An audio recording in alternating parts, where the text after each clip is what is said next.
Welcome to our program, Coach-to-Coach. Today's guest is Dr. Kalen Hammann. Kalen is a relationships coach and a burnout, stress, and resilience consultant.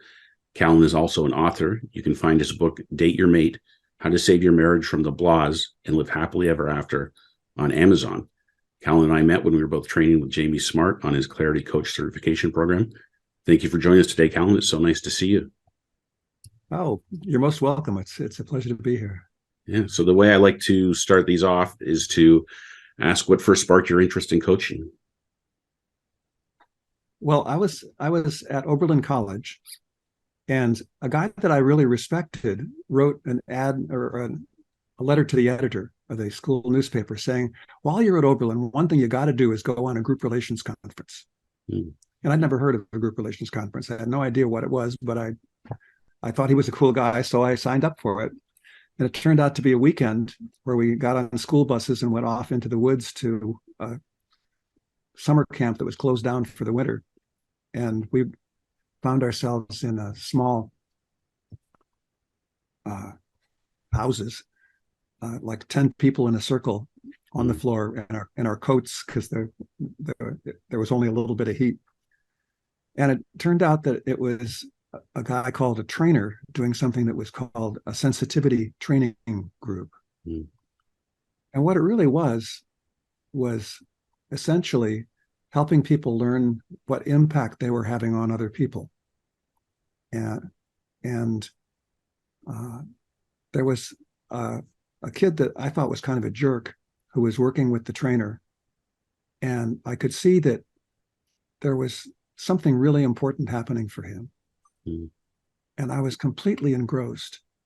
And I really wanted him to see something. And he did, and he cried. And I was blown away. And then reflecting on it, I was amazed, because I had thought of myself as a pretty self-centered guy and not that interested in other people. But here was this kid that I had originally thought was a jerk, and I just really wanted him to get something valuable. And it didn't have anything to do with me. He didn't even know me. It wasn't about me. It was, and I realized, to my surprise, really, that I really cared about people. And I wanted more of that, and I wanted to do that.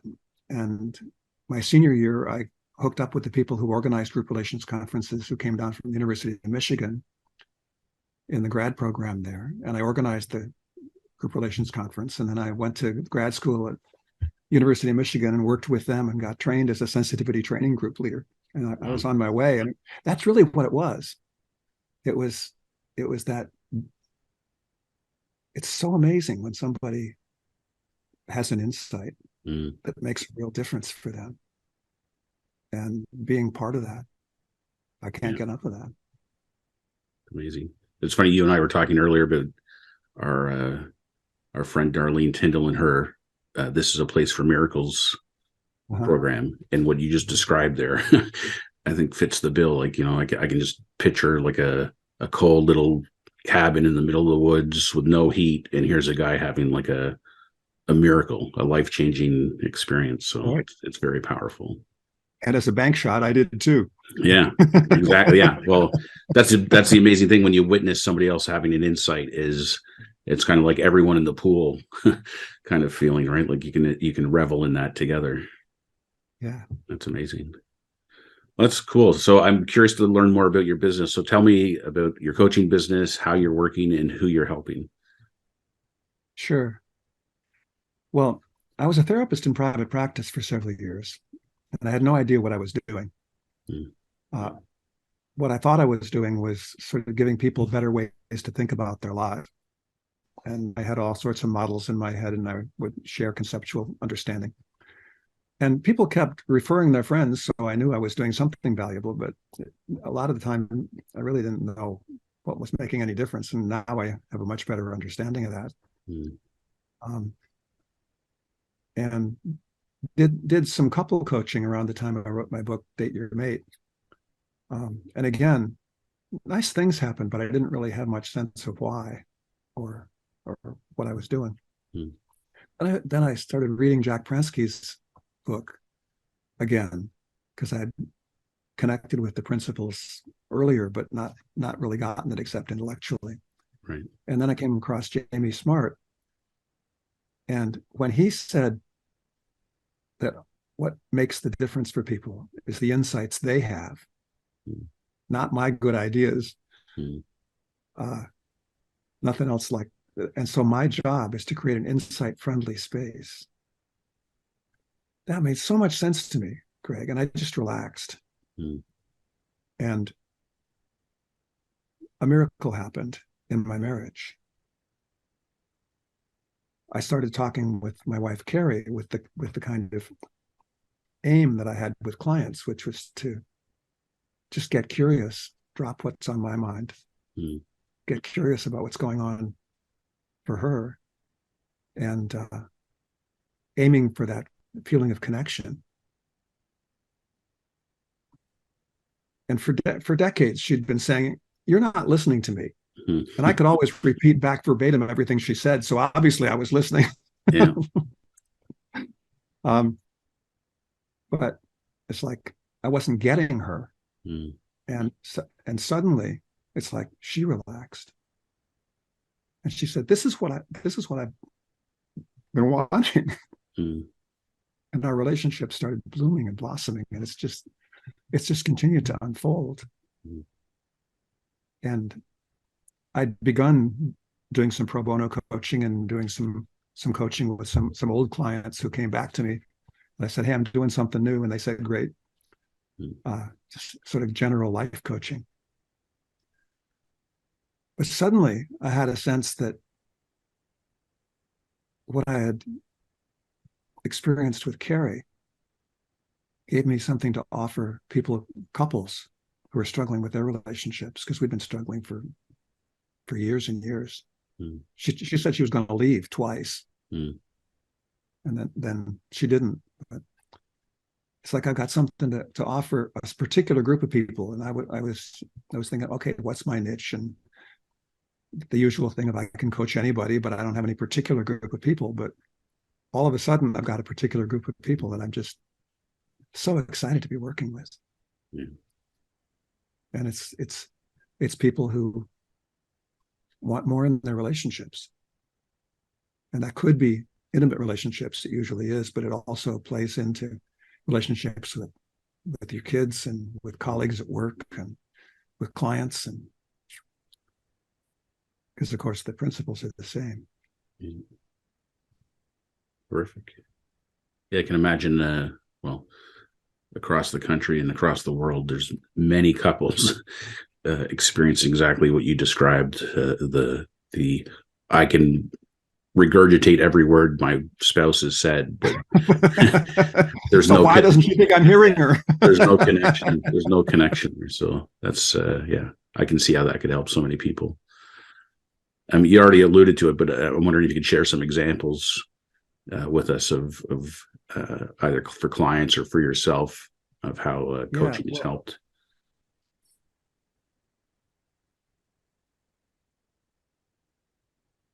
It's really interesting, Greg, because one of the things that I thought when I started was I'd always be working with couples, two people coming at once. And that happens. There's one couple who had a decent relationship.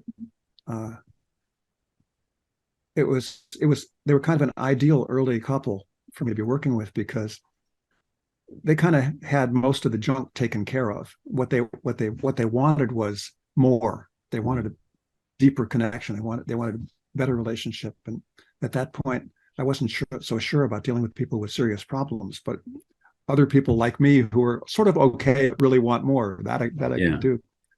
And their main presenting thing was, well, each of us has a lot of sex with other people. That's okay with us. But we also wonder why. And is there something we're looking for elsewhere that we could be having with each other? And there was. And as we began to get into understanding of where experience comes from, that it doesn't come from who's out there and what they're doing, what they look like, or how they're treating you. It comes from inside. Mm-hmm.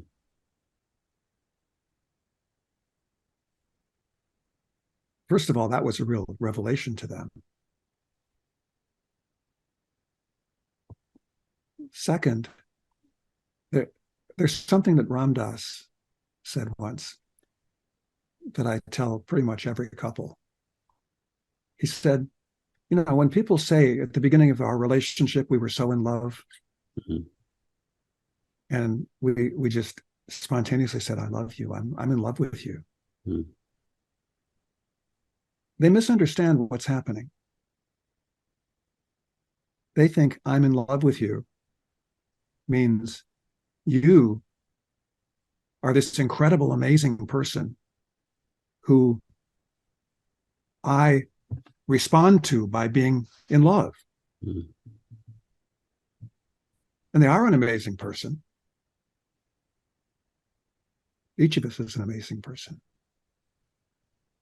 But what I am in love with you really means is love is everywhere in the universe. Love is the ground of our being. Love is carrying us. Love is just there. And most of us don't notice that a lot of the time. Most of us don't experience that a lot of the time. Mm-hmm. And when we're with somebody else and we have a sense of a feeling of real connection, what happens, he didn't say it this way, but this is my way of saying it. He said,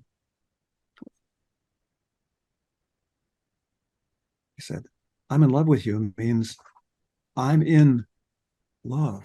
Mm-hmm. I'm in that space of love with you. Mm-hmm.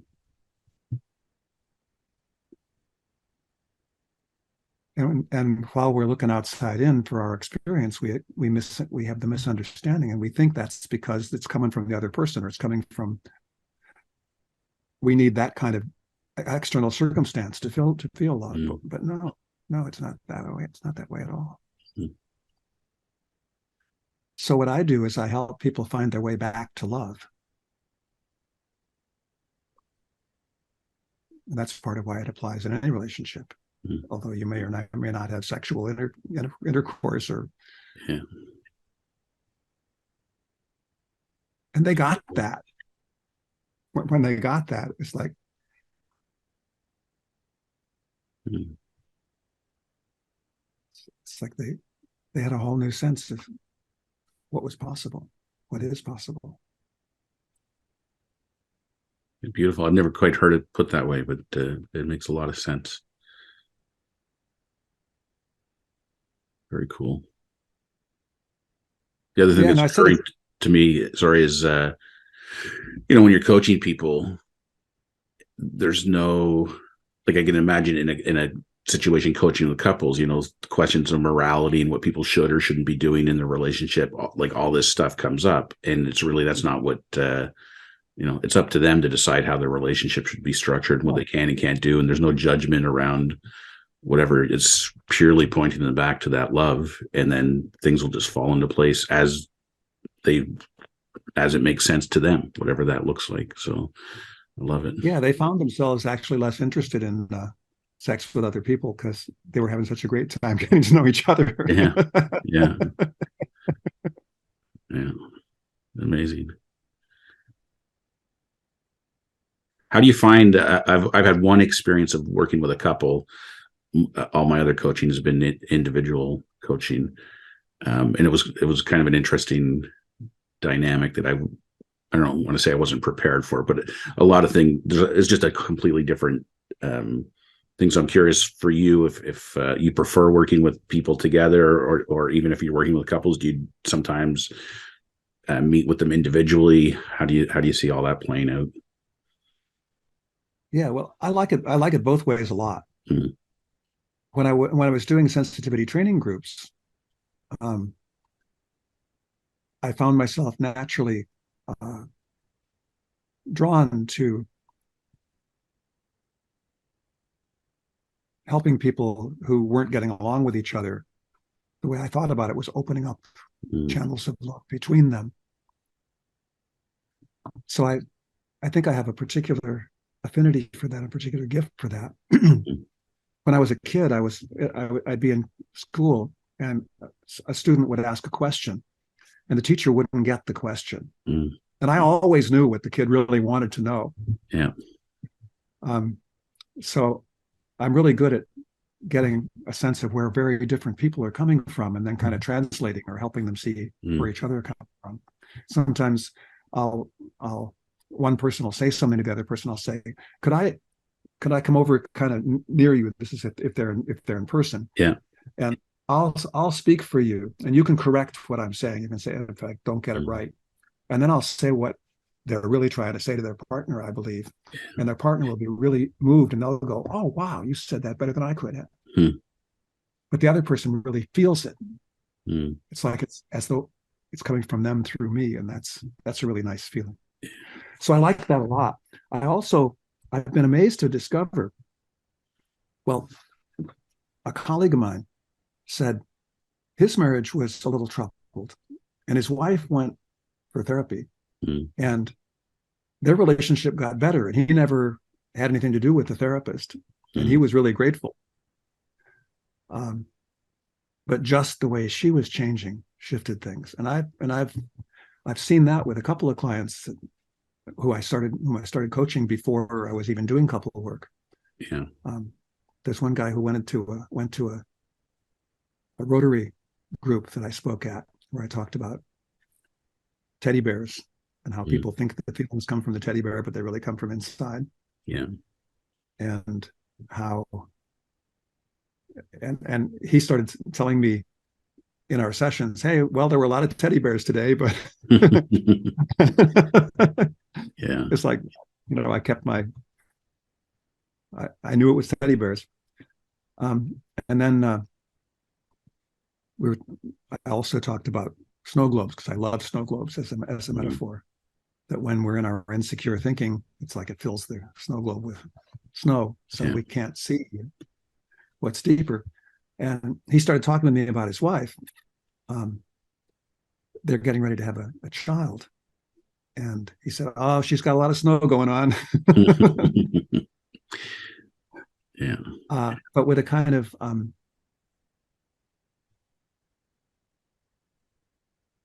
appreciation and humor and compassion. He wasn't thrown by her snow. Yeah. And things that, when she would get upset or she would get, it didn't throw him in the same way. And when he told me about when they had their son, at first it was going really well, and then things went really badly. And everybody was freaked out, including the folks, the nurses and the doctor and everybody. And he said, afterward, one of the nurses said, while all that was going on,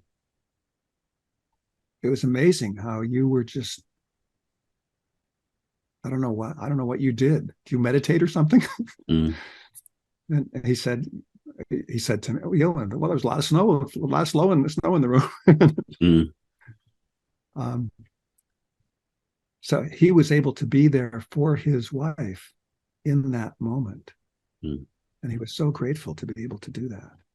And their relationship is just, he keeps talking about how the relationship gets better and better. Yeah. And I've never worked with the two of them together at all. I haven't never even met her. Yeah, I love it.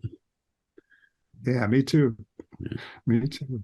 Well, both those metaphors are so powerful and so simple for people to understand. And especially the teddy bear one I like because, most people can relate to it. And it's easy to understand, oh, yeah, the teddy bear has no magical powers. Right. But then they think their car or their house. No little transmitters that transmit feelings to you. Exactly. So, and my kids grew up with the Build-A-Bear. So you get to actually see what they put in there. So, there's nothing, nothing special. And if there was something special in there, they'd be charging you even more than they do. Anyway, I love that metaphor. Yeah. You said on the weekend something's been happening with your relationship. I think you said there's all kinds of changes happening in your life. What's been happening in your relationship? Yeah. Well, I mean, we're it's this year 23, so we're coming up on our 22nd anniversary this summer, and like most marriages that last in their 20th anniversary and so on, we've had our ups and downs and things. But early on in my journey with the principles, I had a huge insight, which is basically the realization that the past doesn't exist, and all these things in our relationship that I'd been carrying around with me, and I had this sense of like, I can handle this, or I can be strong enough to bear this. And then one day I was doing peer coaching with somebody, and I literally realized, oh, this big sack of rocks I've been carrying around with me, I can just like put it down. Oh my God, that's great. And then the conversation turned to forgiveness. And I just sat there puzzled, and I thought, well, if it doesn't exist, what is there to forgive? And another like weight just kind of peeled off. And it's been, it's been amazing. Kind of like you said, like it's, because of the reality of how things work being inside out, me having an insight and me fundamentally changing impacts my wife, impacts our relationship. It's got nothing, she hasn't done anything. And my kids have noticed, and we're getting to that stage. My daughter just moved out to go to university, so we're having like a half empty nest now. In another couple of years, we'll have a fully empty nest. So it's kind of cool. Like there's so many nights now where my wife and I are just sitting here on the couch going like, oh, it's because my daughter's not living here and my son's out with his friends, and we're like, oh, this is weird. It's just like the two of us. What do we what do we want to do? Do we want to go out, go watch a movie, or whatever it is? Like this newfound freedom in rediscovering ourselves as a couple, because at least in my marriage, we started off just the two of us, obviously, and we've had kids. So the last 18 years have been more about the kids and what do the kids need, and our needs as a couple have kind of taken a back seat. So it's nice to rediscover that. And that's why I relate so much to what you talked about earlier about being in love. We're finding ourselves back in love together, and exactly the way you've described it. So it's been very powerful. That's wonderful. Yeah, many couples. It certainly happened with my wife Carrie and me. Everything changes when the first child appears, for all kinds of reasons. And they tell you that, but just plain the lack of alone time together. One statistic I saw is that it drops 80% instantly. Yeah. And freedom to just get up and go to a movie or whatever. Yeah. And usually for the guy, a sudden unexpected sense of jealousy. That, wait a minute, I was special. Why is my wife all wrapped up in this little kid? And I love the kid, but really, what about me? Yeah. Well, I found too, like when we had kids, and more so for my wife than me, but it's like your identity as an individual too. It's like I'm no longer just me. Now I'm a dad, or for my wife, now I'm a mom, and all those implications for your own identity and space and things. So it's funny because now that I understand the principles, it's like I look back and I think I can like think layers of thinking on top of thinking on top of thinking that was creating misery, and how made up it is. Whatever's not too personal. One of the things that I'm on a quest to learn is what kinds of thinking goes on, what kinds of frustrations do people feel in marriages, partly from my marketing and all that. But what was most frustrating in your marriage? What was most what were some of those rocks? I think a lot of it was kind of what you were pointing to just a minute ago about understanding the new reality, thinking, the misunderstanding of thinking my my feeling and my state of mind is coming from my wife. So if she's not available to me, if she's not giving me what I want or need, and I feel crappy, well, it's her fault. Like it's an outside in misunderstanding of where that comes from. Um, there's one of my I used before I got into the principles. I was a Stephen Covey 7 Habits of Highly Effective People. That was kind of my go-to book. But there's all frustration is a function of expectation was one of my favorite quotes, which I now think of like all frustration is a function of thinking is kind of the way I think about it now. But like we both had expectations, probably just from our own upbringings and things about what a married couple should do, how we should interact, things like that. So it was going back and forth, and then our careers have kind of ebbed and flowed. Where most of the time it's worked out well because as my career was progressing, she kind of had a bit of a lull, or vice versa. But then there were times that we were both having like high demands in our work life. So figuring out, okay, well, whose turn is it to look after the kids tonight because I got work to do, and then kind of a bit of a power struggle between, well, who can pound their chest the hardest and say, well, my priorities are more important than your priorities, things like that. And we've been so lucky because we've raised our family close by to both of our parents.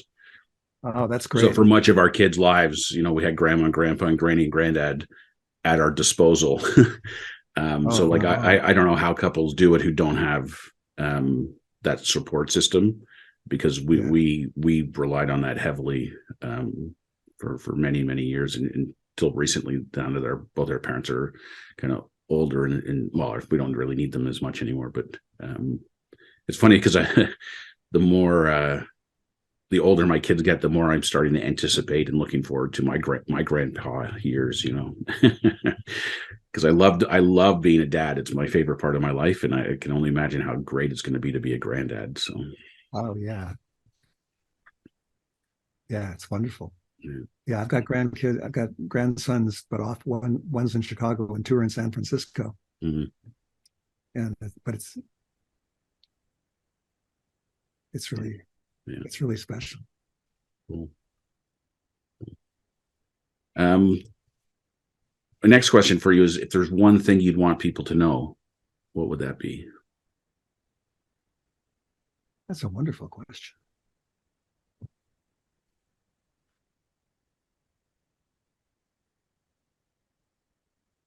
I'll tell you my first thought. I think there may be something deeper, but my first thought is,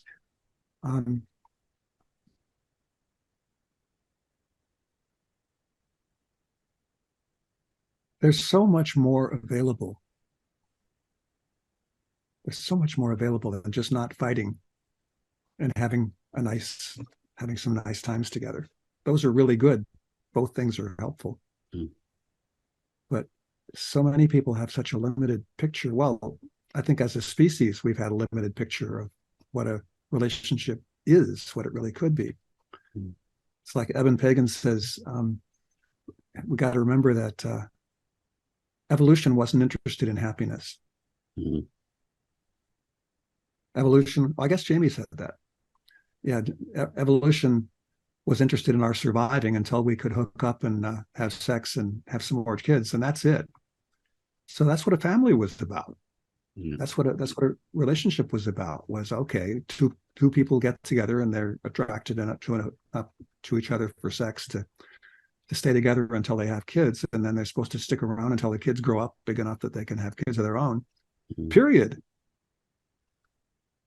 Evolution wasn't interested in deep spiritual evolution beyond that, in real fulfillment, in real happiness. And what I'm finding with Carrie, and what I'm passionate is the right word about sharing with as many people as are interested, is that's just the beginning.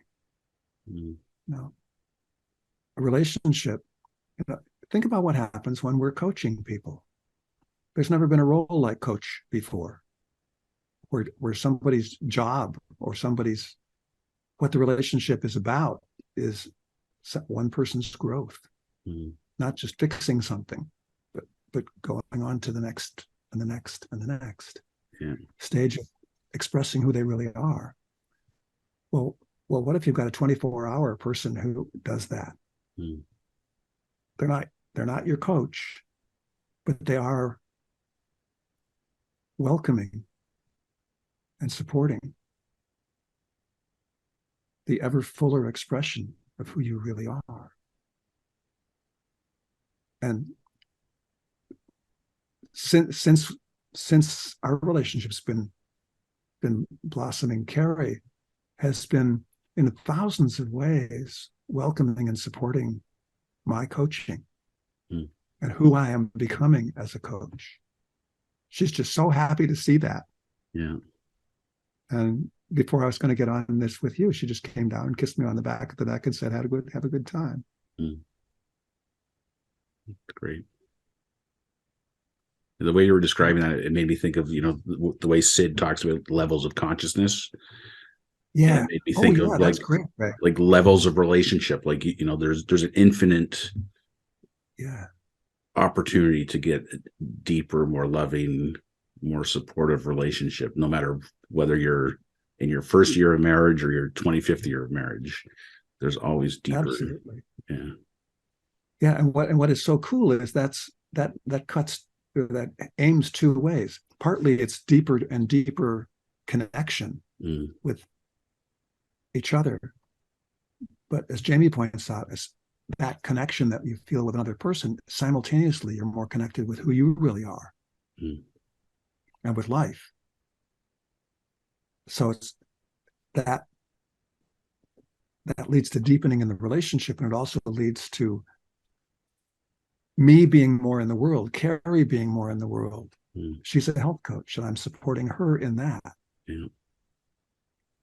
In the practicalities of building a business and in the inner growth of stepping into who she really is as a professional and as a human being.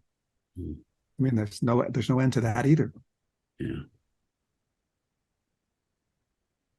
Amazing. Well, this has been a great conversation for many reasons, but the most important one is the way I feel right now. And I'm sure it'll come across to the audience that the feeling of this conversation has been terrific. So I'm certain people will want to know more about you. And so if you can let us know how people can get in touch with you or find out more about what you're doing, that would be great. Yeah, thanks. I just set something up that I'm really happy with. Anybody who'd like to chat with me, and that's what I'd love to do, just have an initial, just hop on the phone for a couple minute conversation or 20 minutes or so. If people go to talkwithcolin.com, that goes right to my scheduler. So it's TALK, talk with, WITH. And my name is spelled KALEN. Looks like Kalen, KALEN. Talkwithcolin.com. And if people come to talkwithcolin.com, if anybody has a relationship they'd like to go deeper in, I'd love to chat about that. If there's any other coaches who'd like to explore a new way of working with clients, with couples together, compare notes on how that goes or how it happens when you work with couples, I'd love to do that. If anybody runs into any podcasts, relationships podcasts, or business people podcasts where you think getting a sense of better relationships would be helpful, I want to know about those podcasts because I want to get on them. Or conferences to speak at, anything you think would be helpful to other people to hear from me, I would love to talk with you. So go to talkwithcolin.com and just tell me about it. All right.